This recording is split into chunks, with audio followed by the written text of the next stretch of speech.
Hello दोस्तों, good morning. स्वागत है एक बार फिर से आप सभी का एमजेड एजुकेशन में। साथियों, आज है 25 सितंबर और आज की वीडियो में हम लोग बात करेंगे 25 सितंबर 2025 के most important daily current affair के क्वेश्चंस के बारे में। साथ ही साथ हम लोग 24 तारीख के भी करंट अफेयर को कवर करेंगे क्योंकि कल वीडियो नहीं आ पाई थी। तो आज दोनों दिन का करंट अफेयर है। क्वेश्चन ज़्यादा हैं, वीडियो लंबी हो सकती है, लेकिन ध्यान से देखिएगा, एक भी सिंगल क्वेश्चन आपका छूटेगा नहीं। पूरा मैं सब आपको कवर कराऊंगा, आपको चिंता करने की बिल्कुल ज़रूरत नहीं है। चलिए शुरुआत करते हैं हम लोग सबसे पहले कल के रिवीजन का। कल हम लोगों ने रिवाइज किया था कि वर्ष 2023 के लिए 55वां दादा साहब फाल्के किसे मिला था, तो मोहन लाल को दिया गया। अंतर्राष्ट्रीय सांकेतिक भाषा दिवस ये 23 सितंबर को मनाया गया। साइन लैंग्वेज यूनाइट अस ये थीम थी। इसके अलावा ट्रॉपिकल फॉरेस्ट फॉरएवर फैसिलिटी, इसमें निवेश करने वाला पहला देश बन गया है ब्राजील। और हम लोगों ने पढ़ा था स्मृति मंधाना ने विराट कोहली का रिकॉर्ड तोड़ते हुए सिर्फ 50 गेंदों में शतक लगाया। ऐसा करने वाली पहली भारतीय क्रिकेटर बन गई हैं। उत्तराखंड में एशियाई कैडेट कप 2025 का आयोजन किया गया। ये भारत में पहली बार आयोजित हो रहा है। आईएमएफ प्रमुख ने आईएमएफ का दूसरा सर्वोच्च पद पर नियुक्त किया है डेनियल कैड्स को। ये गीता गोपीनाथ की जगह पर आए हैं। जस्टिस पवन कुमार बंजधरी ये 46वें मुख्य न्यायाधीश होंगे पटना हाईकोर्ट के। और भारतीय बीमा नियामक और विकास प्राधिकरण यानी IRDAI ने अभी हाल ही में बीमा सुगम नाम से एक one stop digital market place launch किया है। और आईसीसी महिला क्रिकेट विश्व कप 2025 का official song bring it home ये लॉन्च किया गया है। श्रेया घोषाल के द्वारा इनके द्वारा गाया गया है। चुनाव आयोग ने मानदंडों के उल्लंघन पर 474 पार्टियों का रजिस्ट्रेशन रद्द कर दिया है। ये टॉप 10 करंट अफेयर के क्वेश्चंस थे लास्ट डे के करंट अफेयर के से। अब हम लोग आज की करंट अफेयर पढ़ेंगे। इसकी क्विज PDF सब आपको एमजेटी ऐप पर मिल जाएगी, वहां से जाकर आप प्राप्त कर सकते हो। PDF आपको टेलीग्राम पर भी मिल जाती है, तो PDF आप टेलीग्राम से भी डाउनलोड कर सकते हो रोजाना 9 PM पर। ठीक है ना। अब शुरू करते हैं आज की करंट अफेयर। तो पहला क्वेश्चन है, 25 सितंबर को शुरू हो रहे विश्व खाद्य भारत में फोकस देश किसे चुना गया। तो विश्व खाद्य भारत ये मैं पहले भी जिक्र कर चुका हूं। ये आज से शुरू हो रहा है और इसमें फोकस कंट्री चुनी गई है रूस, UAE, जापान, वियतनाम। ये चारों देशों को चुना गया है। ध्यान रहे, 4 देश जो होंगे ये होंगे फोकस देश। ठीक है, फोकस कंट्री होंगी इसकी इस बार की विश्व खाद्य भारत की। तो विश्व खाद्य भारत आज से लेकर के अगले 3 दिनों तक होगा। 4 दिवसीय होना है, 25, 26, 27 और 28 को। PM मोदी इसका इनॉग्रेशन करेंगे और ये नई दिल्ली में भारत मंडपम में होगा। भारत मंडपम वही जहां पर हम लोगों ने G20 होस्ट किया था 2023 में। तो इस बार की थीम क्या रखी गई है, सस्टेनेबिलिटी, इनोवेशन एंड इंक्लूसिविटी। ठीक है, तो विश्व खाद्य भारत। अच्छा जी, सहभागी देश में ये तो आपने सुना फोकस देश। सहभागी देश कौन कौन से हैं, पार्टनर कंट्रीज, तो उसमें न्यूजीलैंड और सऊदी अरेबिया है। ये दोनों ही लाइन से क्वेश्चन बन सकता है, इसको याद रखना। दोनों ही लाइन से क्वेश्चन बन सकता है, मोस्ट इंपॉर्टेंट। अगला, हाल ही में किसने 69वां बैलन डी ओर का खिताब जीता। बैलन डी ओर खिताब साथियों फुटबॉलर्स को दिया जाता है हर साल, तो इस बार भी बैलन डी ओर खिताब की घोषणा की गई है। इसमें पुरुषों के लिए बैलन डी ओर का खिताब जीता उस्मान डोम्बेले ने। इन्होंने जीता है मेंस के लिए। ठीक है, मेंस फुटबॉलर के लिए। और विमेंस के लिए एक बार फिर से जीत गई हैं एताना बोनमती। विमेन के लिए जीती हैं एताना बोनमती। एताना बोनमती से याद रखना, इन्होंने रिकॉर्ड 3 टाइम लगातार जीता है। ये पहली बन गई हैं ऐसी जो लगातार 3 साल तक बेस्ट फुटबॉलर का या कहें बैलन डी ओर का खिताब जीती हैं। यहाँ पर आप उपरोक्त दोनों ऑप्शन लगा देंगे। ये हैं एताना बोनमती और ये जो हैं वह हैं उस्मान डोम्बेले। ठीक है, इन दोनों को बैलन डी ओर मिला। कुछ और भी अवार्ड दिए गए हैं, इनको भी ध्यान रखिएगा दिमाग में। जैसे पुरुष कोपा ट्रॉफी मिला है सर्वश्रेष्ठ खिलाड़ी के लिए, सर्वश्रेष्ठ युवा खिलाड़ी के लिए दिया जाता है लमिन यमाल को। और महिलाओं में विकी लोपेज को मिला है। पुरुष यासीन ट्रॉफी, जो गोलकीपर होते हैं उनको यासीन ट्रॉफी दी जाती है। यहाँ पर याद रखना, जहाँ जहाँ मैं अंडरलाइन कर रहा हूँ, इसमें जो अवार्ड दिए जाते हैं वो किसको दिए जाते हैं ये भी पूछा जा सकता है। ठीक है, तो गोलकीपर को दिया जाता है यासीन ट्रॉफी। और पुरुषों में जियान लुइजी डोनारुमा को मिला है। महिलाओं में यही मिला है हन्ना हैम्पटन को। पुरुष गर्ड मुलर ट्रॉफी या गार्ड मुलर ट्रॉफी होता है, गार्ड मुलर ट्रॉफी, ये टॉप स्कोरर को मिलता है। विक्टर ग्योकेरेस को मिला है पुरुषों में। महिलाओं में ईवा पोजोर को मिला है। ऐसे ही club of the year Paris Saint Germain चुना गया है, यानी कि बेस्ट क्लब। पुरुष coach of the year Luis Enrique को, महिला coach of the year Sarina Wiegman को, महिला क्लब ऑफ द ईयर में आर्सेनल को चुना गया है, और एक सोक्रेटिस अवार्ड दिया जाता है, जाना फाउंडेशन को दिया गया है। ठीक है, अगला, हाल ही में अमेरिका ने नए H1B वीज़ा जारी करने के लिए फीस बढ़ा करके कितना कर दिया है। H1B वीज़ा क्या होता है, इस पर मैंने आपको डिटेल से ये वीडियो दी है, अगर आपने नहीं देखा है तो ज़रूर देखिए। ट्रेनिंग टॉपिक की भी वीडियो देखा कीजिए, इसमें डिटेल एनालिसिस होता है, जो भी टॉपिक आते हैं, जो भी मुद्दे आते हैं। ठीक है, तो H1B वीज़ा जो है ये जारी किया है, जारी करने के लिए इसने जो फीस लेती थी US गवर्नमेंट, उसको बढ़ा दिया गया है, 50 गुना तक बढ़ाया गया था। पहले $2000 से $5000 में जो मिल जाया करता था, अब उसके लिए $1 लाख पे करने पड़ेंगे, यानी $1 लाख दो, H1B वीज़ा प्राप्त करो। ठीक है, और H1B वीज़ा किसे मिलता है? H1B वीज़ा मिलता है जो विदेशी कामगार होते हैं, जो अमेरिका में काम करने जाते हैं, जॉब करने जाते हैं, अमेरिकन गवर्नमेंट के द्वारा दिया जाता है ये, लेकिन ये कंपनियां लेती हैं अपने एम्प्लॉयज़ के लिए। जैसे मान लो फॉर एग्जांपल गूगल ने आपको हायर किया, तो गूगल आपको हायर कर रही है, तो आपको ऑफर लेटर देगी, अपॉइंटमेंट लेटर देगी।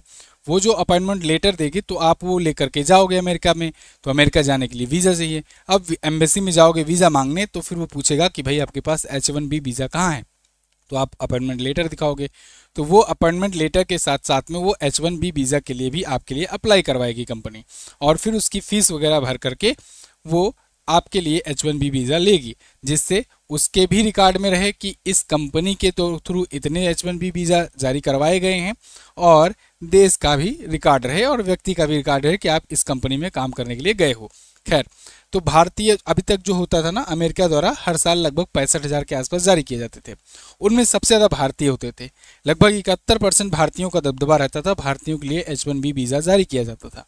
लेकिन जब ये फीस बढ़ा करके $1 लाख कर दी गई है, तो आप समझो मतलब कि 90 लाख रुपए, भारतीय रुपए में अगर बात करें तो लगभग 90 लाख रुपए, 88 से 90 लाख रुपए पे करने पड़ेंगे। और कंपनियां अगर आपको हायर करने के लिए इतना पे कर रही हैं, तो या तो आप उस लेवल के होगे तभी आपको हायर करेंगे, नहीं तो कहेंगे हम दूसरे देश से किसी को ले लेंगे। ठीक है, या फिर हम अपने ही देश से ले लेंगे, दूसरे देश से लेंगे तो उसके लिए भी H1B वीज़ा होगा, है ना। चलिए, बाकी और ज़्यादा डिटेल जानने के लिए ये वीडियो जरूर देखिएगा जो मैंने आपको बना करके दी हुई है। एक और ज़रूरी सूचना, संकल्प बैच आ चुका है 2025 का। संकल्प बैच 2025 RRB NTPC CBT 2 के लिए खास तौर से है। इसके अलावा LT ग्रेड शिक्षक की जो लोग तैयारी कर रहे हैं उनके लिए है, और जो RRB NTPC का अंडर ग्रेजुएट लेवल आने वाला है इसके बाद, उसके लिए है। तो ये करंट अफेयर और स्टैटिक जीके का स्पेशल बैच है। 2025 का ये पहला बैच है संकल्प बैच करंट अफेयर का, तो इसको ज़रूर ज्वाइन कीजिए। इसमें क्लासेस कल से स्टार्ट हो रही हैं आपकी, आज से ज्वाइनिंग शुरू है। ठीक है, तो व्हाट्सएप कीजिए ज़्यादा जानकारी के साथ। इसमें आप लाइफ टाइम वैलिडिटी के लिए पाओगे, लेकिन 2025 का पूरा कंटेंट पाओगे, ये बात ध्यान रहे। 2024 का जो लॉन्च किया गया था काफ़ी ज़्यादा सक्सेस भी रहा था, लेकिन वो नवंबर दिसंबर में लॉन्च किया गया था। इस बार ये अभी लॉन्च किया जा रहा है क्योंकि आप लोग के एग्जाम्स लगे हुए हैं। इसके अलावा मूल विधि और संविधान की ई बुक आ चुकी है, इस ई बुक को भी आप परचेज कर सकते हो। MZT ऐप पर जाकर स्टैटिक जीके वगैरह की भी ई बुक डाउनलोड कर सकते हो। ये सारी चीज़ें आपको MZT ऐप पर ही मिलेंगी। वीडियो कोर्स सेक्शन में वीडियो कोर्स और ई बुक सेक्शन में ई बुक आपको मिल जाएगा। किसी भी सहायता के लिए आप व्हाट्सएप कर सकते हो इन नंबरों पर, या फिर डिस्क्रिप्शन में भी नंबर दिए गए हैं वहाँ से। चलिए, अब टॉपिक पर वापस आते हैं। 71वें राष्ट्रीय फिल्म पुरस्कार में सर्वश्रेष्ठ फिल्म का पुरस्कार किसने जीता है? तो 71वें राष्ट्रीय फिल्म पुरस्कार में बेस्ट फिल्म का अवार्ड जीत लिया है 12th फेल ने। अभी देखो, अनाउंसमेंट तो पहले किया गया था, मैंने इसका क्वेश्चन भी कराया था आपको, लेकिन अभी अवार्ड ये वितरित किए गए हैं। राष्ट्रपति भवन में दिया जाता है राष्ट्रीय फिल्म पुरस्कार, केंद्र सरकार देती है, तो इसलिए ये बहुत बड़ा होता है, बहुत प्रेस्टिजियस होता है। अब इतना समझो ऐसे कि शाहरुख खान का इतना लंबा कैरियर रहा है बॉलीवुड में, लेकिन इनको पहली बार मिला है नेशनल अवार्ड। ठीक है ना, बेस्ट एक्टर रही। तो इस बार दो लोगों को बेस्ट एक्टर के लिए एक साथ मिला है, शाहरुख खान को और विक्रांत मैसी को। इनको 12th फेल मूवी के लिए और इनको जवान मूवी के लिए। वहीं बेस्ट हिंदी फिल्म चुनी गई है कटहल, बेस्ट हिंदी फिल्म है, ध्यान रखना। रीजनल के लिए भी, रीजनल लैंग्वेजेस के लिए भी दिए जाते हैं इसमें अवार्ड। ओवरऑल में बेस्ट फिल्म 12th फेल चुनी गई है, लेकिन बेस्ट हिंदी फिल्म जो चुनी गई है वो कटहल को चुनी गई है। Best cinematography the Kerala story, सर्वश्रेष्ठ निर्देशक यानी बेस्ट डायरेक्टर सुदीप्तो सेन चुने गए और बेस्ट एक्ट्रेस का अवार्ड मिला है रानी मुखर्जी को। क्लियर है ना। अब कुछ और लिस्ट है, मैं आपको शो करा दे रहा हूँ, इसको मैं बोलूँगा नहीं, लेकिन अगर आपको ज़रूरत है तो आप स्क्रीनशॉट ले सकते हैं। यहाँ पर अदर लैंग्वेज के लिए है, देख लो आप, हिंदी, तेलुगु, तमिल, ये सब के लिए। और ये कुछ और कैटेगरीज में अवार्ड दी गई हैं, जैसे एवीजीसी में हनुमान, फिर बाल फिल्म में नाल 2, ठीक है, लघु फिल्म यानी शॉर्ट फिल्म में गिद्धा को, ऐसे ऐसे और भी अवार्ड हैं, कैटेगरीज हैं। ठीक है, चलिए अगला। 13 से 18 सितंबर 2025 को भारत और ग्रीस ने कहां पर पहला नौसैन्य अभ्यास किया है? देखो, मेरा उद्देश्य ये है कि टाइम थोड़ा सा ज़्यादा ही लग जाए, लेकिन आपको कंटेंट में कोई कमी ना रहे। आज सुबह ही वीडियो आ जाती 1 घंटे पहले ही, लेकिन क्या हुआ कि कुछ कंटेंट को मुझे नहीं सेटिस्फेक्शन मिल रहा था कि इसमें लग रहा था थोड़ा सा और जोड़ा जाना चाहिए, इसलिए वीडियो थोड़ा सा और डिले हो गई और मैं इसके लिए माफ़ी भी चाहता हूँ। कल से आपको और टाइम पर वीडियो मिला करेगी। ठीक है, आज थोड़ा सा ज़्यादा ही लेट हो गया, लेकिन जब भी आऊँगा पूरे कंटेंट के साथ आऊँगा, आधी अधूरी बात लेकर के मैं नहीं आऊँगा। ठीक है, आधी अधूरी बात का मतलब यही है कि ऐसा नहीं है कि आज का कोटा पूर्ति करना है तो आकर के फटाकर फटवन लाइनर बता दूँ। जब तक आपको सारे क्वेश्चन समझा नहीं दूंगा तब तक आपका पूरा कंप्लीट वीडियो नहीं होगा। चलिए, भारत और ग्रीस ने कहाँ पर पहला नौसैन्य अभ्यास किया है? तो भारत और ग्रीस ने अपना पहला नौसैन्य अभ्यास किया भूमध्य सागर में। ऐसा नहीं है कि भारत और ग्रीस के बीच में अभ्यास नहीं होते हैं, लेकिन नौसेना का पहला अभ्यास था ये, ठीक है ना, नेवी का। तो भारत और ग्रीस की सेनाओं ने किया है। ग्रीस वही एथेंस वाला जहाँ पर सबसे पहले ओलंपिक खेले गए थे। अच्छा, भारत और नौसेना ग्रीस की नौसेना क्यों इंपॉर्टेंट है? क्योंकि अगर आपको याद हो, चलो मैं मैप से आपको दिखाता हूँ। आपको अगर याद हो तो देखिए, जैसे यहाँ इंडिया के रिस्पेक्ट में आप देखोगे, ये रहा अपना प्यारा भारत, और यहाँ पर आप इन देशों को छोड़ते हुए आओ, जैसे ही यूरोप में एंट्री करने लगोगे तो ये गेट है, समझो ग्रीस है ना। ग्रीस यहाँ पर एंट्री गेट है, समझो। अब अगर आपको याद आ रहा हो, अगर आप हमारे रेगुलर व्यूअर होंगे, रेगुलर क्लासेस लेते होंगे, तो आपको पता होगा गुजरात के कांडला और मुंबई पोर्ट से यहाँ से एक कॉरिडोर हम लोग निकालने का प्रस्ताव किए हैं। ये यहाँ से यूएई जाएगा, यूएई से सऊदी अरेबिया जाएगा, यहाँ से जॉर्डन, फिर इजराइल के हाइफा पोर्ट होते हुए सीधे कनेक्ट करेगा एथेंस को। ये कॉरिडोर जो बन रहा है, इसको हम लोगों ने प्रस्तावित किया था 2023 में, जब हम लोगों ने G20 होस्ट किया था। इसका क्या नाम दिया गया था? IMEC, India Middle East Europe Economic Corridor. India Middle East Europe Economic Corridor, यानी India Middle East Europe economically corridor, ठीक है ना। तो ये आईमैक है। आईमैक का प्रस्ताव अभी हालांकि ठंडे बस्तर में भले चला गया हो, लेकिन ये भारत ने प्रस्तावित किया है और इससे भारत का भी फायदा होगा, सेंट्रल एशिया का भी फायदा होगा और इन यूरोपीय देशों का भी फायदा होगा, क्योंकि डायरेक्टली भारत यहाँ से कनेक्ट करेगा। अब ऐसे समय भारत यहाँ पर मेडिटेरियन सी में जब कर रहा है सैन्य अभ्यास, वो भी नेवल एक्सरसाइज, तो नेवल भाई समुद्री है तो समुद्र की सेनाएं होंगी, यानी नेवल सेना होगी। तो यहाँ इसलिए कर रहा है क्योंकि इस रीजन में, इस एरिया में जो अपना कॉरिडोर बनेगा जब, तो उनको सुरक्षित किया जा सके, उनको कोई तकलीफ ना हो, कोई आकर के घुसपैठिए ना आकर के उस पर कुछ कब्जा वगैरह ना करे, जिससे समुद्री लुटेरे वगैरह भी होते हैं। ठीक है, तो 13 से सितंबर तक इसका आयोजन किया गया। बंदरगाह चरण और समुद्री चरण दोनों टाइप का इसमें हुआ। ग्रीस की राजधानी एथेंस है। पहला ओलंपिक खेल यहीं पर हुआ था। पहला आधुनिक ओलंपिक खेल कब खेले गए थे? तो मैंने आपको बताया है 1894 में IOC इंटरनेशनल ओलंपिक कमेटी की स्थापना हुई। फिर वही कमेटी 2 साल बाद यानी 1896 में पहली बार ओलंपिक कराई। ठीक है, किसकी अध्यक्षता में? पियरे दी कुबार्टिन। यूरो यहाँ की करेंसी है। राष्ट्रपति हैं कॉन्स्टेंटिनोस तालौसलास। अगला क्वेश्चन देखते हैं। ई गवर्नेंस पर 28वां राष्ट्रीय सम्मेलन 2025 यानी NCEG 2025 कहाँ आयोजित किया गया?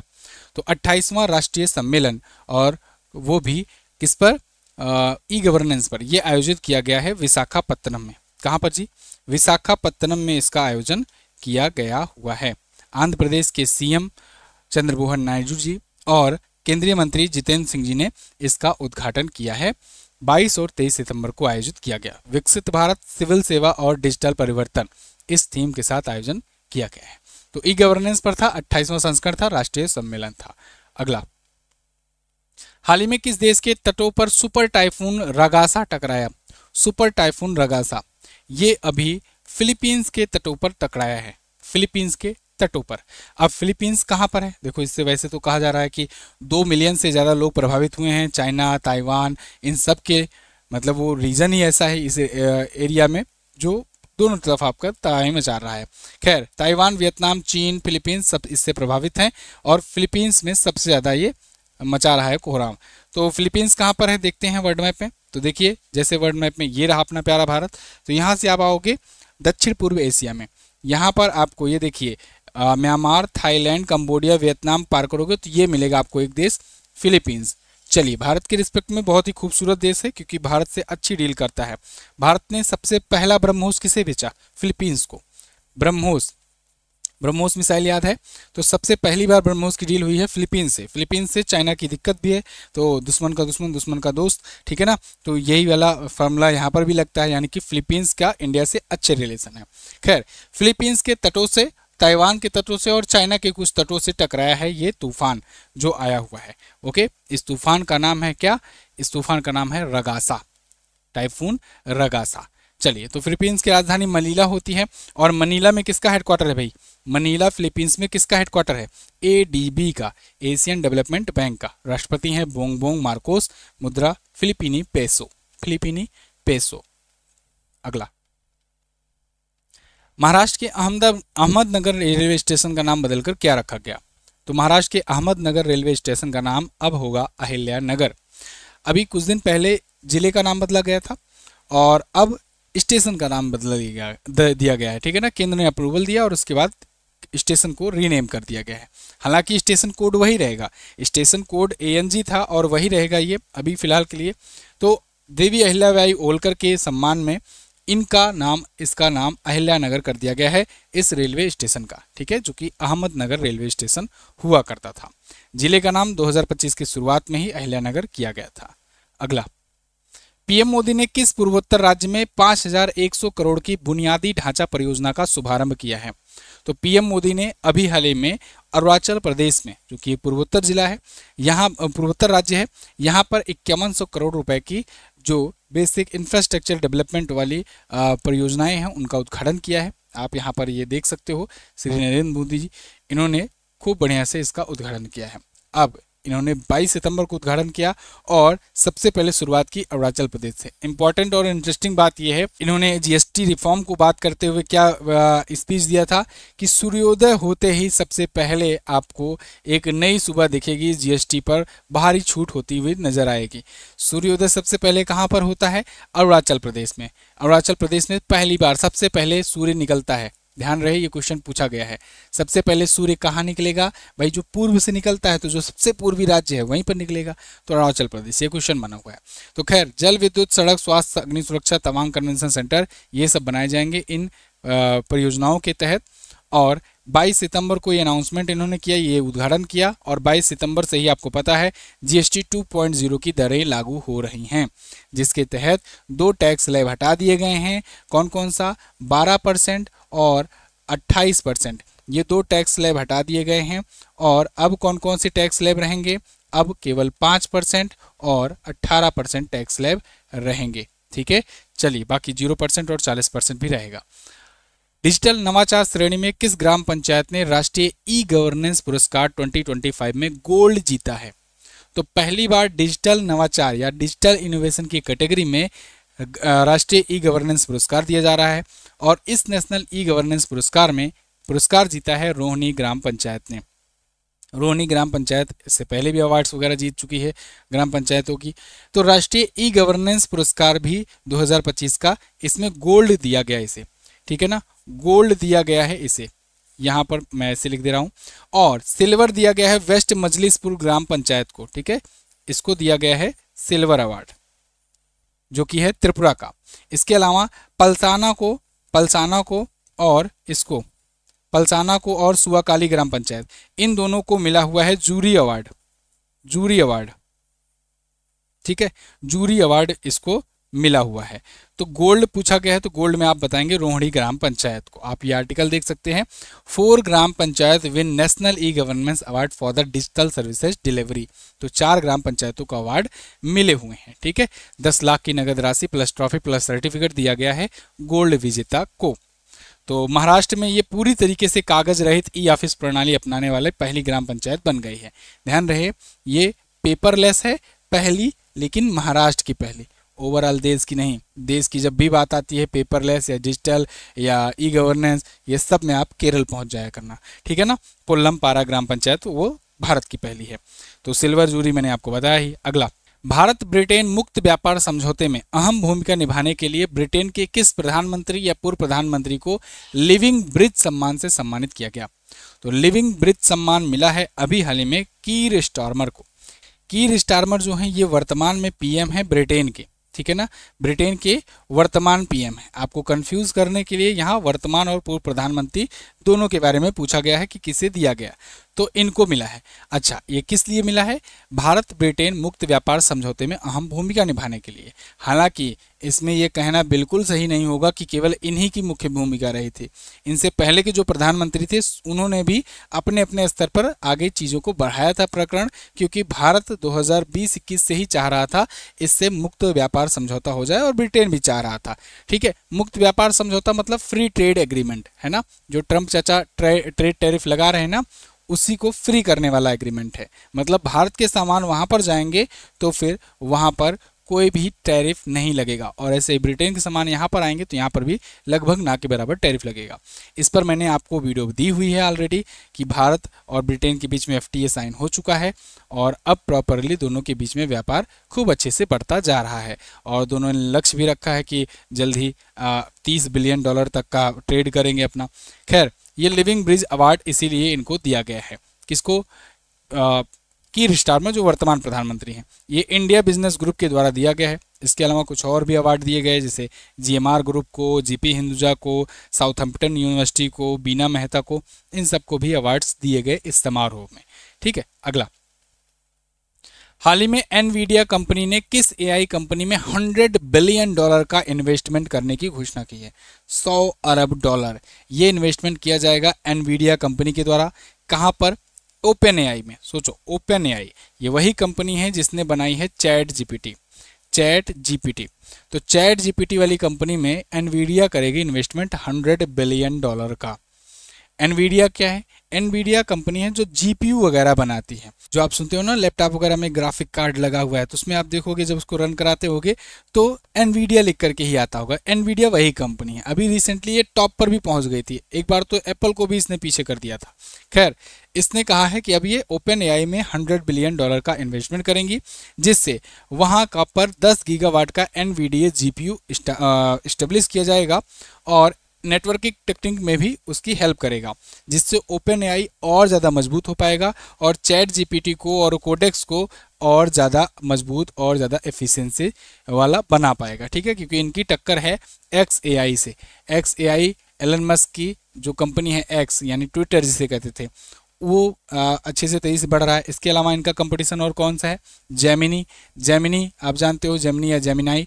जेमिनी जो है ये गूगल की कंपनी है, ठीक है। और माइक्रोसॉफ्ट का AI क्या है? माइक्रोसॉफ्ट का AI का नाम है कोपायलट। इन सबसे इनकी टक्कर है। इसके अलावा परप्लेक्सिटी इंडिया का है। आप देख रहे हो एयरटेल इसको खूब प्रचार कर रहा है, एयरटेल का भी स्टेक है। तो परप्लेक्सिटी, XAI, जेमिनी, कोपायलट, ये सब AI चैटबॉट्स हैं, AI टूल हैं। किस किस कंपनी की हैं ये भी मैंने आपको बताया। यहाँ से कहीं से भी क्वेश्चन बन सकता है, कहीं से भी, ठीक है। तो आप एक भी लाइन मिस ना किया करो। इसमें किसी भी पूछ सकता है कि गूगल का AI जो चैटबॉट है उसका क्या नाम है, या माइक्रोसॉफ्ट के AI टूल का क्या नाम है, तो कोपायलट बताना, ठीक है। खैर, ओपन AI के CEO हैं सैम अल्टमैन और एनवीडिया के CEO जेनसन हुआंग। ये क्वेश्चन पूछा ही जाएगा, और जिस दिन जब पूछ लिया जाएगा फटाक से आकर के कमेंट करके बताना, सर जी आपने कहा था, ये पूछा गया और ये पूछ लिया गया, ठीक है। ये जरूर पूछा जाएगा। एनवीडिया के CEO अभी आप नोट डाउन कर लो, कौन है जेनसन हुआंग, ठीक है। 2-3 बार बोल लो, अच्छे से याद कर लो, ये पूछा ही गया जाएगा, समझो। हेराल्ड डेनिस, डिकी बर्ड, इनका 92वें वर्ष की आयु में निधन हो गया। ये किस खेल से संबंधित थे? तो दोस्तों, क्रिकेट के महान अंपायरों में से एक गिने जाने वाले हेराल्ड डेनिस डिकी बर्ड का निधन हो गया है। ये एक भी इंटरनेशनल रन नहीं बनाए थे, लेकिन केवल अंपायरिंग करके अपना प्रभुत्व स्थापित किए थे, अपना दुनिया में नाम कमाए थे।